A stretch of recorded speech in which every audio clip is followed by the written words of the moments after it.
जी, तो बात चल रही है डिफरेंट टाइप्स ऑफ प्रोसेसेस की। प्रोसेसेस जो थर्मोडायनेमिक्स के अंदर हम ऑब्जर्व करते हैं।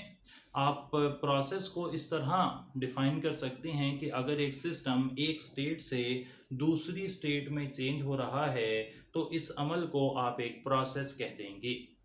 प्रोसेसेस काफ़ी टाइप के होते हैं जिनमें से मशहूर मशहूर हैं isothermal processes, adiabatic processes, isobaric processes, isochoric processes. तो इनकी बात हमने रिवर्सिबल प्रोसेसेस, इरिवर्सिबल प्रोसेसेस, तो ये सब के सब हैं। इनकी हमने एक एक करके बात करनी है। सबसे पहले हम बात कर रहे हैं आइसोथर्मल प्रोसेस की। आइसोथर्मल प्रोसेस ऐसा प्रोसेस जिसके होने के दौरान टेम्परेचर चेंज नहीं होता, टेम्परेचर चेंज जीरो होता है। लाइक बॉयल्स लॉ के अंदर भी हमने ऐसा कहा था कि आइसोथर्मल प्रोसेस हो रहा है और उसके अंदर जो प्रेशर वॉल्यूम का रिलेशन है वो कांस्टेंट टेम्परेचर पर है, वो आइसोथर्मल प्रोसेस था। अच्छा, अब आइसोथर्मल प्रोसेस जो है ना उसमें टेम्परेचर चेंज जीरो होता है। इसकी कुछ मिसालें अगर हम लिखें तो वो आ जाएंगी फेज चेंजेस। फेज चेंजेस जब हो रही होती हैं, लाइक मेल्टिंग जब हो रही होती है या फिर बॉइलिंग जब हो रही होती है, तो इस अमल के दौरान टेम्परेचर चेंज नहीं होता। Latent heat of vaporisation, latent heat of condensation, latent heat of fusion, इस तरह की बातें आपने देखी हैं। तो उसमें फेज चेंज के अंदर ना टेम्परेचर चेंज नहीं होता। ये एक आइसोथर्मल प्रोसेस है। हमारा काम ये रहेगा कि हम डिफरेंट प्रोसेसेस को एंट्रोपी से रिलेट करें, क्योंकि entropy second law of thermodynamics की जो प्रॉपर्टी है वो प्रॉपर्टी पेपर में हमें अलग अलग तरीके से पूछी जाती है। तो हम एंट्रोपी को कोशिश करेंगे जितनी ज़्यादा तरह की फेस चेंजेस से जोड़ सकें या जितनी ज़्यादा तरह के प्रोसेसेस से जोड़ सकें, वही हमारी कामयाबी होगी। तो फेस चेंजेस के अंदर जो एंट्रोपी होती है ना, फॉर एग्जांपल अगर आप एंट्रोपी ऑफ मेल्टिंग की बात करें तो वो जो हीट है at melting divided by melting point, इसके बराबर होती है। और एंट्रोपी ऑफ बॉइलिंग जो है वो Q at boiling divided by boiling point, heat given for boiling divided by boiling point, जिसे आप एंट्रोपी ऑफ बॉइलिंग कह देते हैं। ये बात याद रहे कि entropy is the measure of disorder और रैंडमनेस इन ए सिस्टम। जैसे जैसे मॉलिक्यूल्स जो हैं वो रैंडम होते हैं वैसे वैसे उनकी एंट्रोपी बढ़ जाती है। तो मेल्टिंग के अंदर सॉलिड से लिक्विड में जा रहे हैं, रैंडमनेस बढ़ रही है, एंट्रोपी बढ़ेगी। इसी तरीके से बॉइलिंग में भी बढ़ेगी। आइसोथर्मल प्रोसेस जो ना आगे मजीद अगर उनकी बात की जाए तो आइसोथर्मल एक्सपेंशन भी हो सकती है और साथ साथ आइसोथर्मल जो है वो कंप्रेशन भी हो सकती है। आइसोथर्मल प्रोसेस के अंदर जो एंट्रोपी का जनरल फार्मूला है ना वो RT_ln P1/P2 होता है। RT_ln P1/P2 से मुराद ये है कि अगर एक सिस्टम का इंडिविजुअल प्रेशर स्टार्ट में ज़्यादा था और बाद में वो कम हो गया, तो जब उसका प्रेशर कम होगा ना आइसोथर्मल रिएक्शन के अंदर, तो फिर उसकी एंट्रोपी जो है वो बढ़ जाएगी। सही हो गई जी बात, याद रख लें। कार्नोट इंजन में ये दोनों चीज़ें इस्तेमाल होती हैं, आइसोथर्मल एक्सपेंशन और कंप्रेशन। अच्छा, आइसोथर्मल एक्सपेंशन जब होगी ना तो आइसोथर्मल एक्सपेंशन कैसे होती है इस बात को ज़रा अंदाज़ा लगाएं।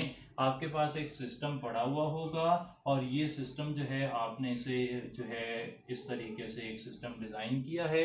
इस सिस्टम में ये जो आपका सिस्टम है फ़िलहाल जिस पर आप बात कर रहे हैं, ये फ़िलहाल काम कर रहा है सिंक का, और यहाँ पर नीचे आपने एक सोर्स लगा दिया है और सोर्स की एनर्जी जो है वो ज़्यादा है, हीट ज़्यादा है, उससे एनर्जी अंदर आती है, यहाँ पर इस सिस्टम को मिलती है। सिस्टम यहाँ पर एक्सपेंड करना शुरू कर देता है। सही है जनाब, सिस्टम एक्सपेंड करना शुरू कर देता है। सिस्टम एक्सपेंड क्यों कर रहा है?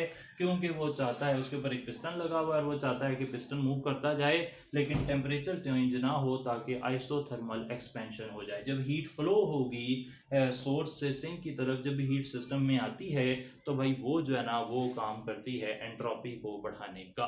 तो एंट्रोपी यहाँ पर बढ़ेगी ही बढ़ेगी। Delta S is equal to RT_ln P1/P2। तो यहाँ पर आइसोथर्मल एक्सपेंशन के अंदर पर्टिकुलरली वो क्या होता है, वो जनाब हीट आती है और उससे एंट्रोपी बढ़ जाती है।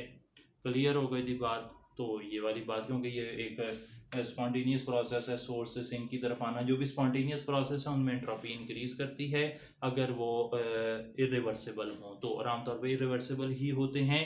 तो ये छोटी छोटी बातें जो मैं बता रहा हूँ मैं बताता चलूँ कि ये सब की सब इम्पॉर्टेंट रहेंगी। काम आएंगी और आप इन्हें देखकर याद करते जाएं। ये हो गया आइसोथर्मल प्रोसेस। अब हमने जाना है एडियाबैटिक प्रोसेस की तरफ, और याद रहे कि आइसोथर्मल और एडियाबैटिक प्रोसेस को मिलाकर कार्नोट इंजन का कॉन्सेप्ट दिया था और उसी ने सेकंड लॉ ऑफ थर्मोडायनेमिक्स भी पेश किया है जी। नेक्स्ट टाइप ऑफ प्रोसेस आ गया adiabatic process. Adiabatic process examiner का बड़ा ही पसंदीदा है, होना भी चाहिए है। एडियाबैटिक प्रोसेस वो है जिसमें हीट फ्लो इनटू और आउट ऑफ द सिस्टम उसे आप जीरो कर देते हैं। हीट फ्लो इनटू और आउट ऑफ द सिस्टम उसे आपने क्या कर दिया, एडियाबैटिक प्रोसेस में जीरो कर दिया। एडियाबैटिक प्रोसेस में एंट्रोपी के जहां तक हालात हैं तो वो वही हैं जो second law of thermodynamics propose करता है कि अगर आपके पास एक इरिवर्सिबल प्रोसेस है तो फिर एंट्रोपी ने हमेशा इंक्रीज ही करना है, लेकिन अगर वो रिवर्सिबल प्रोसेस है तो फिर एंट्रोपी चेंज जीरो हो सकता है। और आमतौर पर reversible processes are imaginary processes, तो हम उनकी बात करते ही नहीं हैं। तो नतीजा ये निकला कि एडियाबैटिक प्रोसेस में भी एंट्रोपी इंक्रीज ही करेगी। अच्छा, अब चलते हैं एडियाबैटिक प्रोसेस की जनरल कोई बात अगर हमें कॉमन डे एग्जांपल मिल जाए तो हमारे पास कहीं लिखा हुआ मिलेगा आपको किसी और बुक में, जाउल थॉमसन इफेक्ट जो है ना वो एडियाबैटिक प्रोसेस की मिसाल है। या फिर अगर आप बात करते हैं लाइक नोजल्स की, और या फिर आप बात करते हैं वो जो टायर बर्स्ट की, तो ये सारे के सारे एडियाबैटिक प्रोसेस होते हैं। आपने देखा होगा शायद कि if a gas is allowed sudden expansion it gets cooled. अच्छा, ये जो सडन वर्ड है ना ये असल में एडियाबैटिक की बुनियाद बनता है। अगर आप गैस को स्लोली एक्सपेंड करेंगे ना तो फिर वो एडियाबैटिक प्रोसेस नहीं रहेगा। एडियाबैटिक प्रोसेस के लिए हमने क्या कहा, हीट फ्लो जीरो हो जाए। हीट फ्लो जीरो करने का तरीका क्या है कि आप इतनी सडनली वो काम करें कि हीट को फ्लो करने का टाइम ना मिले और प्रोसेस एडियाबैटिक हो जाए। सही है जी। तो Joule Thomson effect adiabatic process में हमने रख दिया। एडियाबैटिक प्रोसेस के अंदर अगर आप एडियाबैटिक एक्सपेंशन की बात करें तो एक होती है आइसोथर्मल एक्सपेंशन। वो किस रूल के अकॉर्डिंग होती है, हमने बताया कि वो हो रही है आइसोथर्मल प्रोसेस में प्रेशर और वॉल्यूम का जो रिलेशन है वो बॉयल ने हमें बता दिया। बॉयल लॉ के मुताबिक PV is equal to K। लेकिन अगर एडियाबैटिक एक्सपेंशन की बात की जाए ना तो फिर हमें रिलेशन मिलता है PV gamma is equal to K for adiabatic expansion. और एडियाबैटिक एक्सपेंशन में ये जो गैमा है ना ये वही वाला गैमा है जो आपने CP/CV के तौर पर रेशो पढ़ी थी, heat capacity and constant pressure और कांस्टेंट वॉल्यूम। यहाँ से याद रख लें कि एडियाबैटिक एक्सपेंशन की जो स्लोप होती है वो ग्रेटर होती है और ये इस तरह आएगा। सही है जी। इस तरह करके नीचे की तरफ आ जाएगी एडियाबैटिक एक्सपेंशन की line as compare to isothermal expansion के। ये हो गई एडियाबैटिक एक्सपेंशन या एडियाबैटिक प्रोसेस हो गया। अब हम चलते हैं आगे मजीद तरह के प्रोसेसेस की तरफ। आगे चलते हुए नेक्स्ट टाइप ऑफ प्रोसेस हमारे पास आ रहा है आइसोबारिक प्रोसेस, यानी कि ऐसा प्रोसेस जिसमें प्रेशर चेंज आप नहीं होने देते। याद रख लें कि अगर प्रेशर चेंज नहीं होगा तो ऐसे केस में एंट्रोपी की जो वैल्यू है वो RT लिखने की बजाय CP कर लेते हैं। CP नेचुरल लॉग T2/T1, यानी कि सिर्फ टेम्परेचर डिपेंडेंट होगी और heat capacity at constant pressure पर डिपेंड करेगी। इसी तरीके से आइसो कोरिक प्रोसेस हो सकता है। आइसोकोरिक प्रोसेस में आप वॉल्यूम चेंज नहीं होने देते। इस केस में जो एंट्रोपी है वो CV पर डिपेंड करेगी और T2/T1 पर डिपेंड करेगी, यानी कि टेम्परेचर चेंज पर एंट्रोपी डिपेंड करती है। इसके बाद प्रोसेस आ जाता है साइक्लिक प्रोसेस। सही, साइक्लिक प्रोसेस आ गया। साइक्लिक प्रोसेस में फॉर एग्जांपल A से B बनता है, B से C बनता है, C से D बनता है, D से A बन जाता है।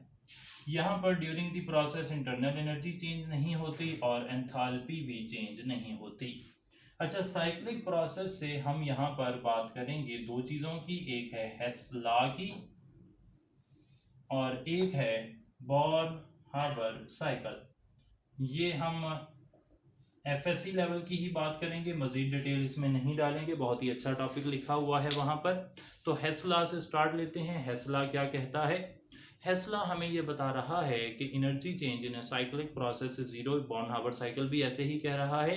एक और स्टेटमेंट ये भी है हेस्ला की कि if a process can take place via more than one routes the overall energy change is the same. इसको समझने के लिए मैं इसी साइक्लिक प्रोसेस को थोड़ा सा डिफरेंट लिख रहा हूँ। ए से बी बनता है, इसे मैं √1 कह देता हूं। ए से डी बनाते हैं, डी से सी बनाते हैं, सी से बी बनाते हैं। इस प्रोसेस को मैं 2 कह देता हूं, 2। सही है जी। तो हेस लॉ के मुताबिक if reaction can take place via more than one routes the overall energy change will be the same. इसको इस्तेमाल करते हुए अगर मैं यहाँ पर इसे 2A कह देता हूँ, 2B कह देता हूँ, 2C कह देता हूँ, तो हेस्ला के मुताबिक जो डेल्टा H1 है वो डेल्टा H2A, डेल्टा H2B और डेल्टा H2C के बराबर होगा। अब अगर आपको इनमें से किसी की वैल्यू डायरेक्टली निकालने में मुश्किल हो रही है, जो कि होती है कौन कौन से रिएक्शंस में, ऐसे रिएक्शन जो कंपीटिंग रिएक्शन है, ए से बी भी बन रहा है, ए से सी भी बन रहा है, तो आपको एक प्रोसेस की एंथैल्पी निकालने में मुश्किल होती है। ऐसे रिएक्शंस जो रिवर्सिबल हैं, ए से बी बना, बी से वापस ए बनना शुरू हो गया, अब आपको नहीं पता कि बी बनने के लिए कितनी एनर्जी चाहिए थी। ऐसे रिएक्शंस जो इनकम्प्लीट हैं, फॉर एग्जांपल एल्यूमिनियम ऑक्साइड की फॉर्मेशन या बोरॉन ऑक्साइड की फॉर्मेशन या मैग्नीशियम ऑक्साइड की फॉर्मेशन या जंग लगने का अमल, ये कभी कंप्लीट नहीं होते, तो आपको पता नहीं है कि ये इनके बनने के लिए कितनी एनर्जी चाहिए थी। ऐसे प्रोसेसेस जो आप लाइव दुनिया में करवा नहीं सकते, फॉर एग्जांपल आयोनिक स्पीशी से गैशियस एटम्स, गैशियस आयन से लैटिस एनर्जी कैलकुलेट करना, इसके लिए आपके पास इक्विपमेंट नहीं है, इसके लिए आप सोडियम आयन और क्लोराइड आयन जैसी चीज़ें मार्केट से हासिल नहीं कर सकते। तो ऐसे रिएक्शन जो इन बिटवीन है, इंटरमीडिएट स्टेज पर होते हैं, उनके लिए क्या एनर्जीज हैं वो सब कैलकुलेट कर सकते हैं हेस लॉ की मदद से। ये इसकी एप्लीकेशन में आता है। एफएससी के अंदर ये सारी बातें मुख्तसर अल्फाज में बताई गई हैं, साथ कार्बन मोनोऑक्साइड के एग्जांपल, सोडियम हाइड्रोक्साइड और कार्बन डाइऑक्साइड के एग्जांपल, और बाद में बॉर्नहावर साइकिल से lattice energy of sodium chloride निकालने के तजुर्बात भी बताए गए हैं, तो वो भी आपने देख लेने हैं, ये सब इंफॉर्मेशन वहाँ मौजूद है। तो ये था साइक्लिक प्रोसेस हेस्ला में। और हेस्ला जो है is another statement for law of conservation of energy, यानी कि जो पार्ट डिपेंडेंट नहीं है, हेस्ला के मुताबिक energy change is the same whether the reaction takes place via one route और मोर देन वन रूट्स, तो ओवरऑल एनर्जी चेंज सेम रहेगा। ये है कुछ बात साइक्लिक प्रोसेस की। आगे चलते हैं, प्रोसेसेस अभी और भी हैं, और नेक्स्ट प्रोसेस हमारा आ रहा है रिवर्सिबल प्रोसेस। आगे चलते हुए जी बात हो रही है रिवर्सिबल प्रोसेस की।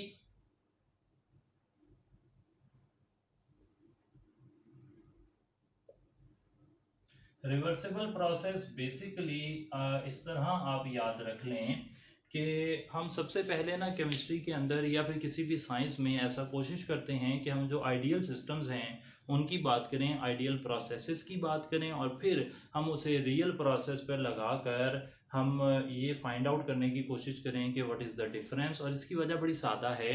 थोड़ा सा हिस्ट्री में अगर आप जाएं तो थोड़ा सा पहले ना हमारे पास इक्विपमेंट इतने ज़बरदस्त नहीं थे, और जो हालात हमारे पास अवेलेबल थे ना उसमें हम जो कैलकुलेशंस कर सकते थे that were based on ideality. और भी वक्त के साथ साथ जैसे जैसे हमने तजर्बे आगे बढ़ाते गए, हमारे पास कंप्यूटर्स की फैसिलिटी आती गई, हाथ से, सोच से, कलम से काम करने की बजाय हम कंप्यूटर्स और आर्टिफिशियल इंटेलिजेंस का सहारा लेने लगे, तो हमें पता लगा कि दुनिया में उतनी सिमेट्री नहीं है जितना कि हम समझते थे। तो फिर जो शुरू में प्रोसेसेस जितनी भी कैलकुलेशंस हुई हैं दे आर आइडियल, और वक्त के साथ साथ जब हम इस पोजीशन में आए कि हमें पता लगा कि इसके अलावा भी चीज़ें एग्जिस्ट करती हैं, तो फिर हमने इरिवर्सिबल प्रोसेसेस या रियल प्रोसेसेस या इस तरह की टर्म्स को इंट्रोड्यूस करवाना शुरू किया। तो रिवर्सिबल प्रोसेस जो होते हैं ये असल में एक इमेजिनरी प्रोसेस होते हैं, ये एक्सट्रीमली स्लो होते हैं, जिनके लिए इनफाइनाइट टाइम रिक्वायर्ड होता है, और इनके लिए मैक्सिमम वर्क इनसे रिवर्सिबल प्रोसेस से हासिल किया जा सकता है। इसके लिए टाइम की कोई कैद नहीं है, कितना भी टाइम लग सकता है, और ये ऑलवेज इक्विलिब्रियम में रहते हैं, यानी कि आप प्रोसेस को इतनी स्लोली करवाते हैं कि वो प्रोसेस हमेशा इक्विलिब्रियम में ही रहता है और can be reversed at all times. तो ये एक हाइपोथेटिकल प्रोसेस है जिसके बारे में ज़्यादा कुछ हमें नहीं चाहिए है। इसके मुकाबले में दूसरी तरह के प्रोसेस जो रियल प्रोसेस होते हैं उन्हें कहते हैं इरिवर्सिबल प्रोसेसेस। अच्छा, मैं यहाँ पर ये बात एक्सप्लेन करता चलूँ कि रिवर्सिबल प्रोसेस में अगर आप कहें ना कि मेल्टिंग एक रिवर्सिबल प्रोसेस के तौर पर हो, तो मेल्टिंग का होना और वापस आना ये दोनों के दोनों स्पॉन्टेनियस होने चाहिए, जबकि रियल वर्ल्ड में ऐसे नहीं होता। सिर्फ इरिवर्सिबल प्रोसेस ही होते हैं, दे आर यूनिडायरेक्शनल, एक ही तरफ जाते हैं। स्पॉन्टेनियसली अगर आप दूसरी तरफ लाएंगे तो आपको उन पर वर्क करना पड़ेगा और वो work overall entropy of the universe को इंक्रीज करेगा। तो सेकंड लॉ ऑफ थर्मोडायनेमिक्स के मुताबिक आप किसी भी काम को करवाएंगे तो अगर आप एक सिस्टम की एंट्रोपी कम करेंगे तो दूसरी तरफ किसी और चीज़ की एंट्रोपी बढ़ जाएगी। अच्छा, इरिवर्सिबल प्रोसेस इसके बिल्कुल ऑपोजिट हैं। अगर ये इमेजिनरी हैं तो वो रियल होंगे, ये स्लो हैं तो वो फास्ट होंगे। उनके लिए इनफाइनाइट टाइम चाहिए तो इनके लिए लेस टाइम चाहिए होगा। इनके लिए वर्क मैक्सिमम है तो वहाँ पर वर्क मैक्सिमम से कम आएगा, यानी कि वर्क की लिमिट होगी इरिवर्सिबल प्रोसेस में जो वो कर सकता है। ये ऑलवेज इक्विलिब्रियम में है तो वो सिर्फ इक्विलिब्रियम पर होंगे एट स्टार्ट एंड एंड। ये हर टाइम रिवर्स किए जा सकते हैं, उन्हें हर टाइम रिवर्स नहीं किया जा सकता होगा। तो यहाँ पर आकर हमारे processes, different types of processes, उन्हें हमने कंप्लीट कर लिया है। अब हमने आगे चलना है और बात करनी है स्टेट्स और स्टेट फंक्शंस की।